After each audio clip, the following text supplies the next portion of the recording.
শ্রী পরমাত্মনে নমঃ।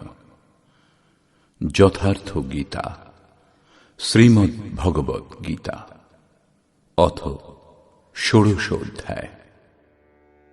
যোগেশ্বর ভগবান শ্রীকৃষ্ণের প্রশ্ন প্রস্তুত করার নিজস্ব শৈলী অসাধারণ। প্রথমে তিনি প্রকরণের বিশেষত্বের উল্লেখ করেন, যার ফলে জিজ্ঞাসুগণ সে বিষয়ে জানার জন্য আগ্রহান্বিত হন। তারপর তিনি সেই প্রকরণ স্পষ্ট করেন। উদাহরণ হিসেবে কর্মকে নিন। তিনি দ্বিতীয় অধ্যায়ে প্রেরণা দিয়েছেন, অর্জুন কর্ম করো। তৃতীয় অধ্যায়ে ইঙ্গিত করেছেন, নির্ধারিত কর্ম করো। নির্ধারিত কর্ম কি? তখন বলেছেন, যজ্ঞের প্রক্রিয়ায় কর্ম।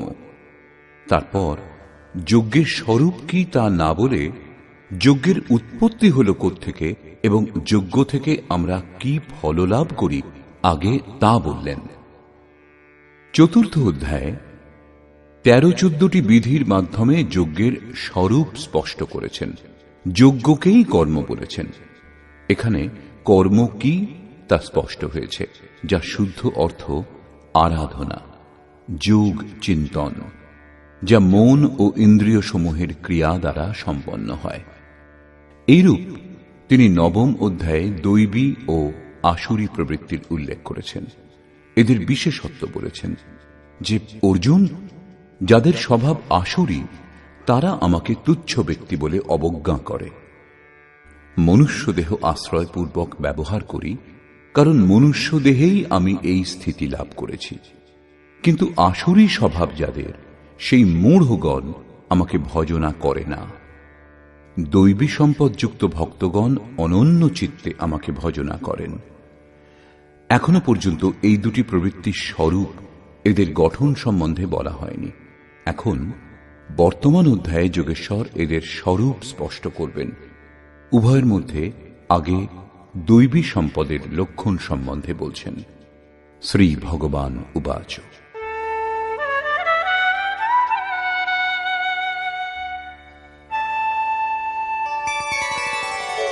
অভয়ং সত্ত্ব সংশুদ্ধির জ্ঞানযোগ ব্যবস্থিতিঃ দানম দমশ্চ যজ্ঞশ্চ স্বাধ্যায়স্তপ আর্জবম। ভয় শূন্য, অন্তঃকরণের শুদ্ধতা, তত্ত্বজ্ঞানের জন্য ধ্যানে অচল স্থিতি অথবা নিরন্তর একাগ্রতা, সর্বস্বের সমর্পণ, উত্তম রূপে ইন্দ্রিয় সমূহের দমন, যজ্ঞের আচরণ, যেরূপ স্বয়ং শ্রীকৃষ্ণ চতুর্থ অধ্যায় বলেছেন। সংযমাগ্নিতে আহুতি, ইন্দ্রিয়াগ্নিতে আহুতি, প্রাণ অপানে আহুতি এবং শেষে জ্ঞানাগ্নিতে আহুতি, অর্থাৎ আরাধনার প্রক্রিয়া, যা কেবল মন ও ইন্দ্রিয় সমূহের অন্তর্ক্রিয়া দ্বারা সম্পন্ন হয়। তিল, জব, বেদী ইত্যাদি সামগ্রী দ্বারা যে যজ্ঞ সম্পন্ন হয়, সেই যজ্ঞের এই গীতোক্ত যজ্ঞের সঙ্গে কোনো সম্পর্ক নেই। শ্রীকৃষ্ণ এইরূপ কোন কর্মকাণ্ডকে যজ্ঞ বলে স্বীকার করেননি। স্বাধ্যায় অর্থাৎ যে অধ্যয়ন স্বস্বরূপের দিকে এগিয়ে যেতে সাহায্য করে, তপস্যা অর্থাৎ মন ও ইন্দ্রিয় সমূহকে ইষ্টের অনুরূপ তৈরি করা, এবং আর্জবম দেহ, ইন্দ্রিয় সমূহ ও অন্তঃকরণের সরলতা।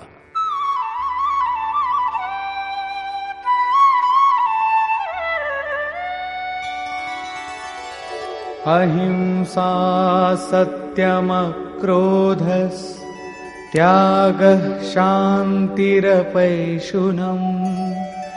দয়া ভূতেষ্বলোলুপ্ত্বম মার্দবম ধীরচাপলম। অহিংসা অর্থাৎ আত্মার উদ্ধার, আত্মাকে অধোগতিতে নিয়ে যাওয়াই হিংসা। শ্রীকৃষ্ণ বলছেন, যদি আমি সাবধান হয়ে কর্ম না করি, তাহলে এই সকল প্রজার হননকর্তা এবং বর্ণ সংকরের কর্তা হব। আত্মার শুদ্ধ বর্ণ হল পরমাত্মা।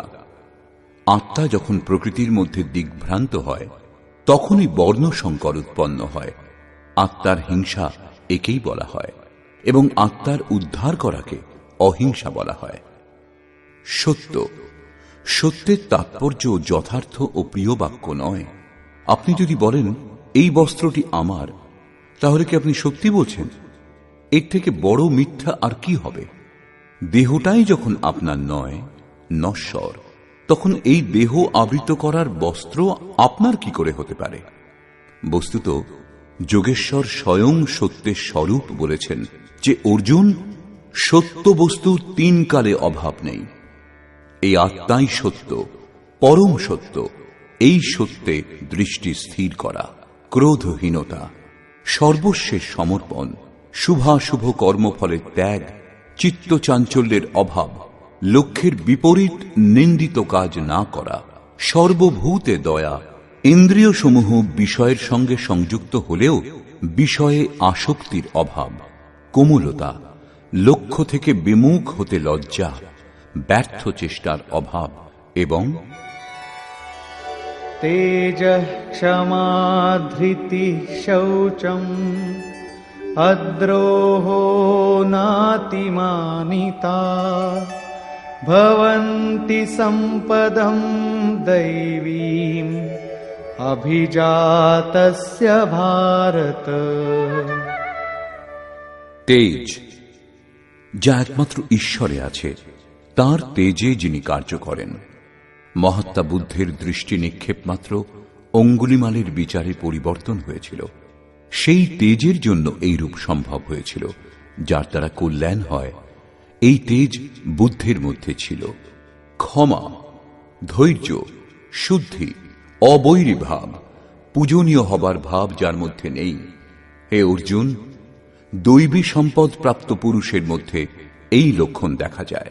এইভাবে 26টি লক্ষণ বললেন, যা সাধনাতে পরিপক্ক পুরুষের মধ্যেই থাকা সম্ভব এবং আংশিক রূপে আপনার মধ্যেও আছে।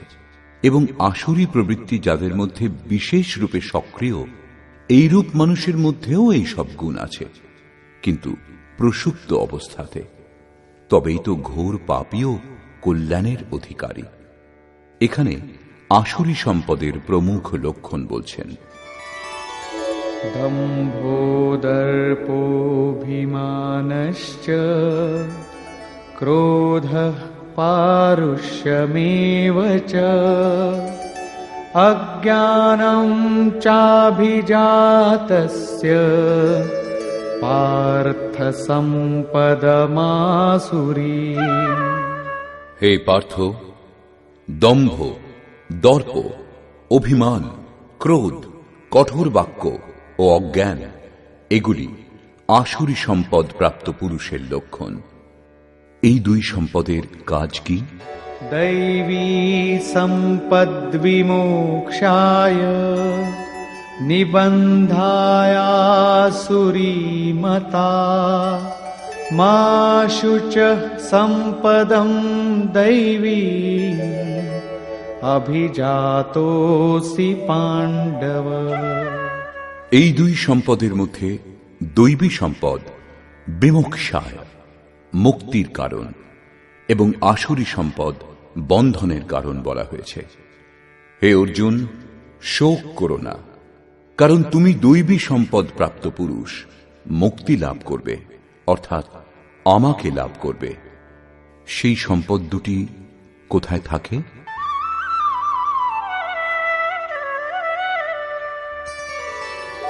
द्वौ भूतसर्गौ लोकेऽस्मिन् दैव आसुर एव च दैवो विस्तरशः प्रोक्त आसुरं पार्थ मे शृणु।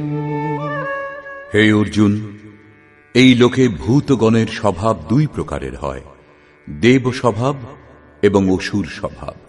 যখন দৈবী সম্পদ হৃদয়ে কাজ করে, তখন এই মানুষই দেবতা, এবং যখন আসুরী সম্পদের বাহুল্য ঘটে, তখন এই মানুষই অসুর হয়। সৃষ্টিতে কেবল এই দুটি জাতিরই মানুষ বিদ্যমান। তার জন্ম আরব দেশ অথবা অস্ট্রেলিয়া যেখানেই হয়ে থাকুক, তিনি এই দুটির মধ্যেই কোনো একটি সম্পদ যুক্ত হবেন। এখন পর্যন্ত দেব স্বভাব সম্বন্ধেই বিস্তারিতভাবে বলা হয়েছে। এবার অসুর স্বভাব সম্বন্ধে আমার কাছে শোনো।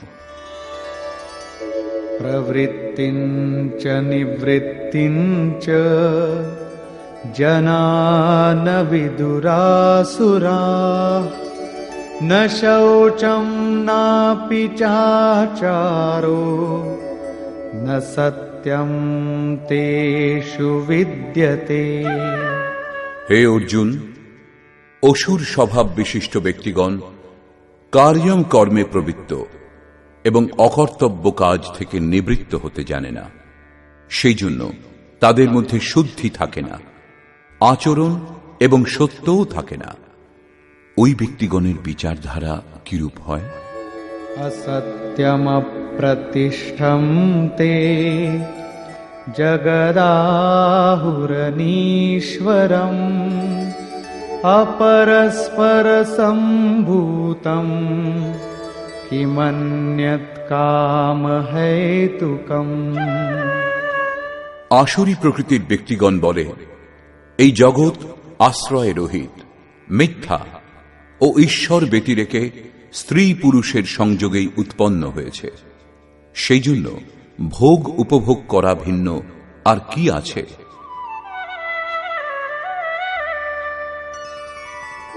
एतां दृष्टिमवष्टभ्य नष्टात्मानोऽल्पबुद्धयः प्रभवन्त्युग्रकर्माणः क्षयाय जगतो हिताः। এই মিথ্যা দৃষ্টিকোণ আশ্রয় করে যাদের স্বভাব নষ্ট হয়েছে, সেই অল্পবুদ্ধি, অনিষ্টকারী ও ক্রূর কর্মা ব্যক্তিগণ জগতের বিনাশের জন্য জন্মগ্রহণ করে।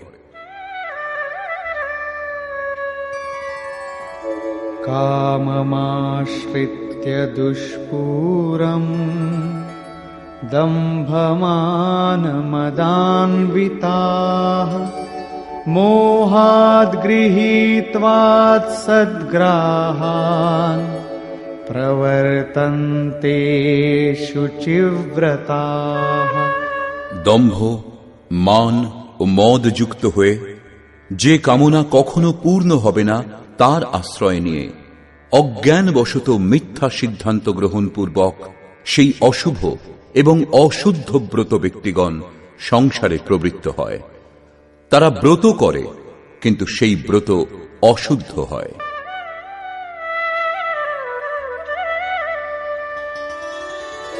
चिन्तामपरिमेयाञ्च प्रलयान्तामुपाश्रिताः कामोपभोगपरमा एतावदिति निश्चिताः। তারা মৃত্যুকাল পর্যন্ত অনন্ত চিন্তার আশ্রয় গ্রহণ করে, বিষয় ভোগের জন্য তৎপর, আনন্দ এইটুকু এইরূপ চিন্তা করে। তারা এই রীতি অনুসরণ করে যে যতদূর সম্ভব ভোগ সংগ্রহ করো, এ ছাড়া কিছু নেই।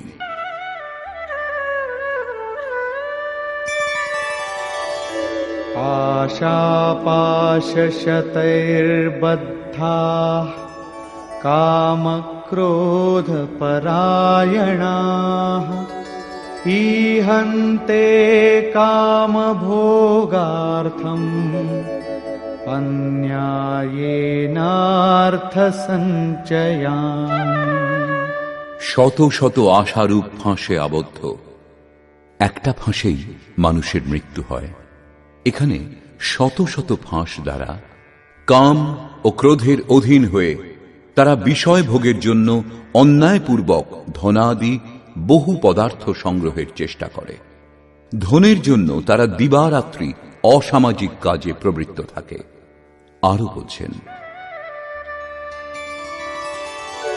ইদমদ্য ময়া লব্ধম ইমং প্রাপ্স্যে মনোরথম ইদমস্তিদমপি মে ভবিষ্যতি পুনর্ধনম। তারা চিন্তা করে, আজ আমার এই লাভ হয়েছে, এই মনোরথ ভবিষ্যতে পূর্ণ হবে। আজ আমার এত ধন আছে, এত ধন ভবিষ্যতে লাভ হবে।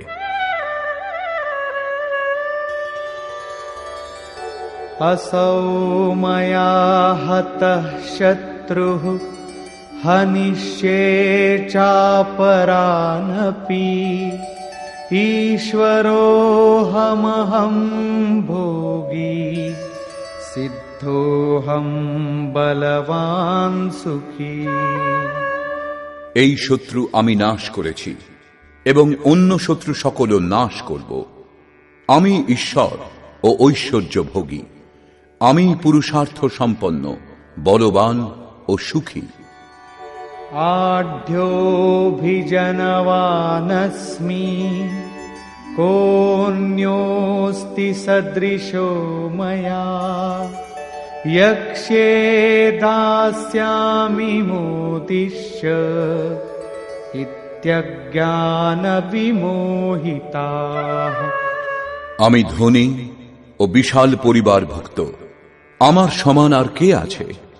আমি যজ্ঞ করব, দান করব, আনন্দ করব। এই রূপে অসুর স্বভাব ব্যক্তিগণ অজ্ঞান মুগ্ধ হয়। তাহলে যজ্ঞ দান কি অজ্ঞান? এই প্রসঙ্গে 17 সংখ্যক শ্লোকে বলা হয়েছে। এর পরেও তারা স্থির হয় না, পরন্তু বহু প্রাপ্তির মধ্যে থাকে।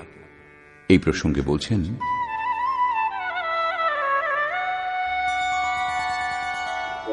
अनेकचित्तविभ्रान्ता मोहजालसमावृताः प्रसक्ताः कामभोगेषु पतन्ति नरकेषु च। বহু সংকল্পে বিক্ষিপ্ত চিত্ত, মোহজালে জড়িত এবং বিষয় ভোগে আসক্ত হয়ে সেই অসুর স্বভাব ব্যক্তিগণ অপবিত্র নরকে পতিত হয়। পরে শ্রীকৃষ্ণ স্বয়ং বলবেন নরক কাকে বলে।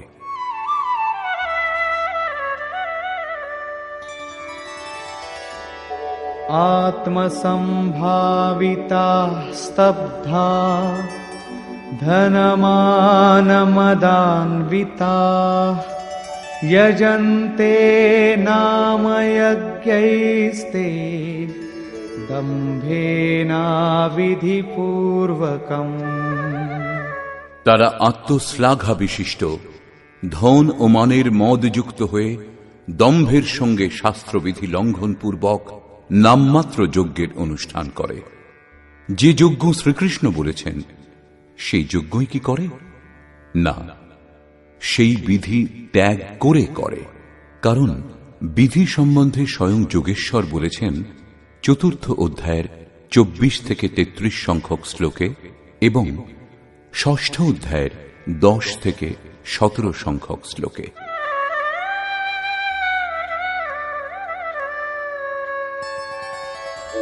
अहंकारं बलं दर्पं कामं क्रोधं च संश्रिताः मामात्मपरदेहेषु प्रद्विषन्तोऽभ्यसूयकाः। তারা অন্যের নিন্দা করে এবং অহংকার, বল, দর্প, কামনা ও ক্রোধ আশ্রয়পূর্বক স্বীয় দেহে ও অপর দেহে অবস্থিত আমাকে অর্থাৎ অন্তর্যামী পরমাত্মাকে দেশ করে। শাস্ত্রবিধি অনুযায়ী পরমাত্মাকে স্মরণ করা এক প্রকারের যজ্ঞ। শাস্ত্রবিধি ত্যাগ করে যারা নামমাত্র যজ্ঞের অনুষ্ঠান করে, যজ্ঞের নাম করে কোনো না কোনো অনুষ্ঠান করতেই থাকে, তারা স্বীয় দেহে ও অপর দেহে অবস্থিত আমাকে পরমাত্মাকে দেশ করে। মানুষ দেশ করেই আর রেহাইও পায়, এরাও কি নিস্তার পাবে? এই প্রসঙ্গে বলছেন না। तानहं द्विषतः क्रूरान् संसारेषु नराधमान् क्षिपाम्यजस्रमशुभान् आसुरीष्वेव योनिषु আমাকে দেশ করে যারা, সেই পাপাচারী ক্রূরকর্মা নরাধমগণকে আমি সংসারে আসুর যোনিতে পুনঃ পুনঃ নিক্ষেপ করি। যারা শাস্ত্রবিধি ত্যাগ করে যজন করে তারা পাপ যোনি, তারাই মনুষ্য মধ্যে অধম। এদেরই ক্রূরকর্মা বলা হয়েছে, অন্য কেউ অধম নয়। পূর্বে বলেছেন এইরূপ অধমগণকে আমি নরকে নিক্ষেপ করি, একেই নরক বলা হয়। সাধারণ জেলের যাতনাই ভয়ঙ্কর হয়, এখানে বারংবার আসুর যোনিতে নিক্ষিপ্তের ক্রম কত পীড়াদায়ক হবে। অতএব দৈবী সম্পদ অর্জন করার জন্য প্রযত্নশীল হওয়া উচিত।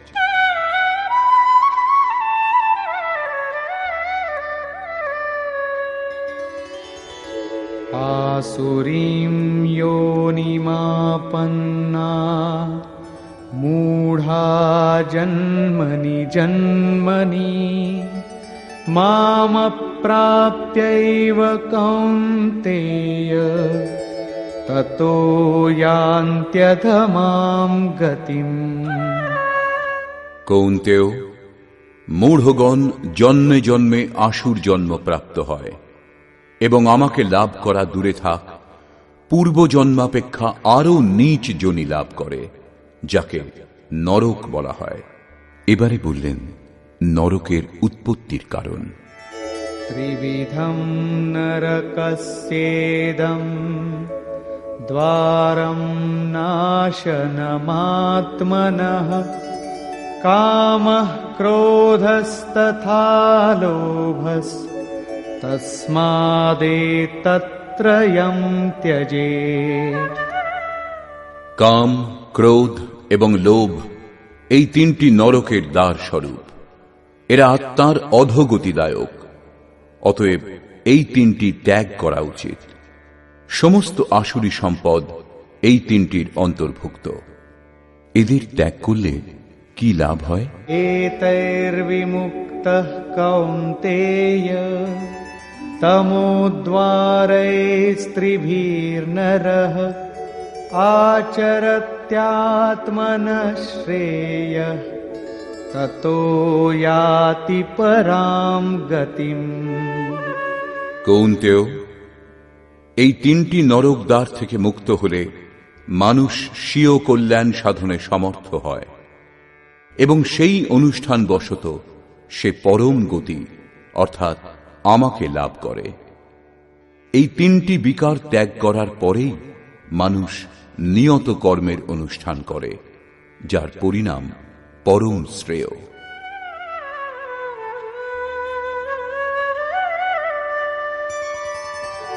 यशास्त्रविधिमुत्सृज्य वर्तते कामकारतः न स सिद्धिमवाप्नोति न सुखं न परां गतिम्। যিনি উপরোক্ত শাস্ত্রীয় বিধি উল্লঙ্ঘন পূর্বক, অন্য কোন শাস্ত্র নয়, এটি গুহ্যতমম শাস্ত্রম ইদমুক্তম ময়া নঘ, গীতা স্বয়ং পূর্ণ শাস্ত্র। স্বেচ্ছাচারী হয়ে বিহিতের আচরণ করেন না, অথচ নিষিদ্ধের আচরণ করেন, তিনি সিদ্ধি লাভের যোগ্য হন না, তিনি পরম গতি এবং সুখ লাভ করতে পারেন না।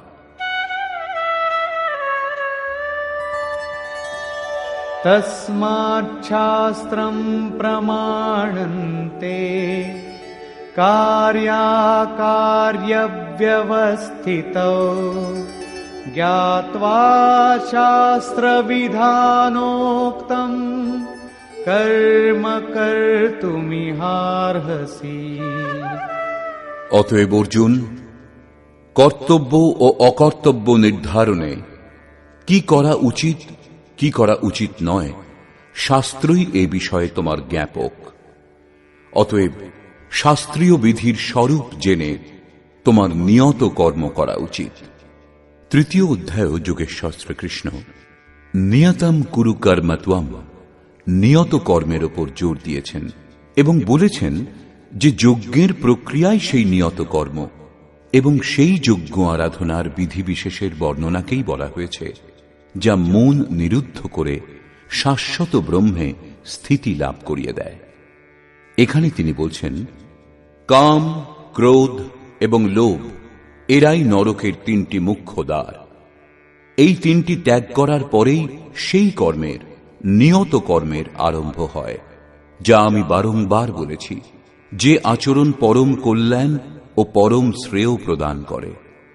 সাংসারিক কাজে যে যত ব্যস্ত, কাম, ক্রোধ এবং লোভ তার মধ্যে সেই পরিমাণেই পাওয়া যায়। কাম, ক্রোধ ও লোভ ত্যাগ করার পরেই কর্মে প্রবেশ পাওয়া যায়, কর্মের আচরণ সম্ভব হয়। যারা সেই বিধি ত্যাগ করে স্বেচ্ছাচারী হয়ে আচরণ করে, তারা সুখ, সিদ্ধি অথবা পরম গতি কিছুই লাভ করতে পারে না। কর্তব্য ও অকর্তব্যের নির্ধারণে শাস্ত্রই একমাত্র প্রমাণ। অতএব শাস্ত্রবিধির অনুসারে তোমার কর্ম করা উচিত, এবং সেই শাস্ত্র হল গীতা। নিষ্কর্ষ। বর্তমান অধ্যায়ের শুরুতে যোগেশ্বর শ্রীকৃষ্ণ দৈবী সম্পদের বিস্তৃতভাবে বর্ণনা করেছেন। প্রস্তুত অধ্যায়ে ধ্যানে স্থিতি, সর্বস্বের সমর্পণ, অন্তঃকরণের শুদ্ধি, ইন্দ্রিয়গুলির দমন, মনের সমন, যে অধ্যয়ন স্বরূপের স্মরণ করিয়ে দেয় সেই অধ্যয়ন, যজ্ঞকর্মে যত্নশীল, মন ও ইন্দ্রিয় সমূহকে সংযত করা, ক্রোধহীনতা, চিত্তে শান্ত ভাব, এমন 26টি সদ্গুণ সম্বন্ধে বললেন। যে সদ্গুণগুলি যোগ সাধনাতে প্রবিষ্ট ইষ্টের নিকটবর্তী যে কোনো সাধকের মধ্যেই থাকা সম্ভব, আংশিক রূপে সকলের মধ্যেই আছে।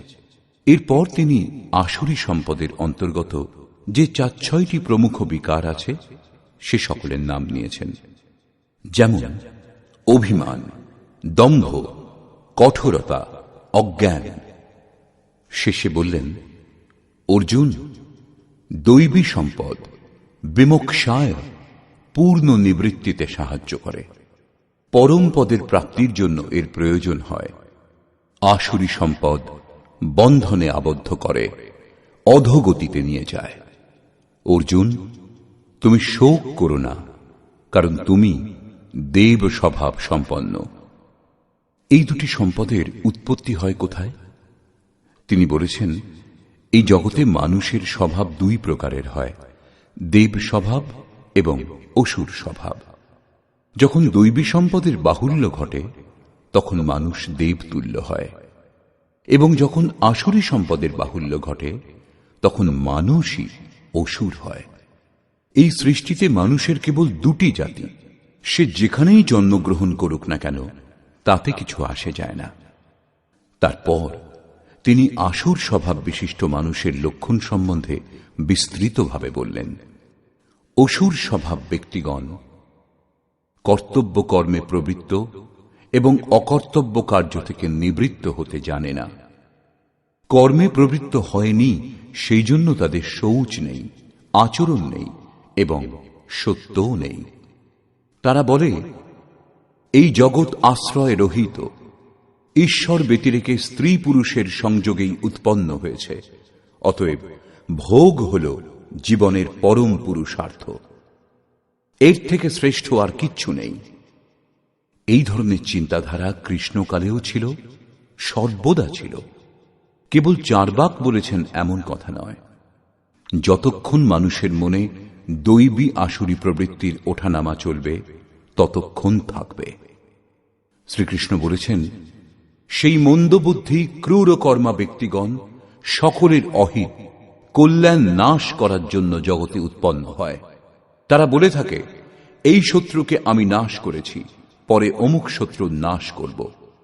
অর্জুন, এই রূপ কাম ক্রোধ আশ্রয় করে সেই ব্যক্তিগণ শত্রু নাশ করে না, পরন্তু স্বীয় দেহে ও অপর দেহে অবস্থিত আমাকে, পরমাত্মাকে দেশ করে।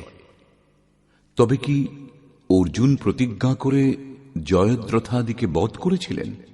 যদি বধ করেছিলেন, তাহলে অসুর স্বভাব বিশিষ্ট তিনি পরমাত্মাকে দেশ করেন শ্রীকৃষ্ণ অর্জুনকে স্পষ্ট বলেছিলেন যে তুমি দৈবী স্বভাব সম্পন্ন, শোক করো না।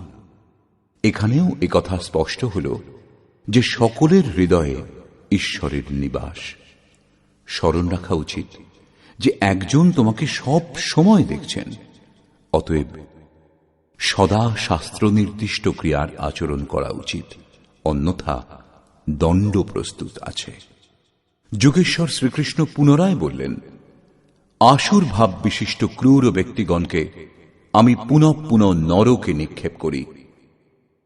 নরকের স্বরূপ কি? বললেন, বারংবার নীচ অধম জনিতে নিক্ষিপ্ত হওয়া, একে অন্যের পর্যায়ভুক্ত, এই হল নরকের স্বরূপ। কাম, ক্রোধ এবং লোভ, এই তিনটি নরকের দ্বার স্বরূপ। সমস্ত আসুরী সম্পদ এই তিনটির অন্তর্ভুক্ত। এই তিনটি ত্যাগের পরেই সেই কর্ম আরম্ভ হয় যা আমি বারবার বলেছি। অতএব কাম, ক্রোধ ও লোভ ত্যাগ করার পরেই কর্ম শুরু হয়। সাংসারিক কার্যে মর্যাদা অনুসারে সামাজিক ব্যবস্থা নির্বাহে যিনি যত ব্যস্ত, কাম, ক্রোধ ও লোভ তাঁদের মধ্যে সেই পরিমাণেই পাওয়া যায়।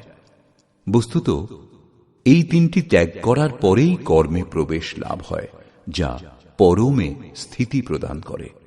সেই জন্য কর্তব্য অকর্তব্যের নির্ধারণে শাস্ত্রই প্রমাণ। কোন শাস্ত্র? এই গীতা শাস্ত্র। কিমন্যায় শাস্ত্র বিস্তরয়। সেই জন্য এই শাস্ত্র দ্বারা নির্ধারিত কর্মবিশেষ যথার্থ কর্ম তুমি করো। বর্তমান অধ্যায়ে যোগেশ্বর শ্রীকৃষ্ণ দৈবী ও আসুরী দুটি সম্পদেরই বিস্তৃতভাবে বর্ণনা করেছেন। তাদের স্থান মানব হৃদয় এও বলেছেন, তাদের ফল সম্বন্ধেও বললেন। অতএব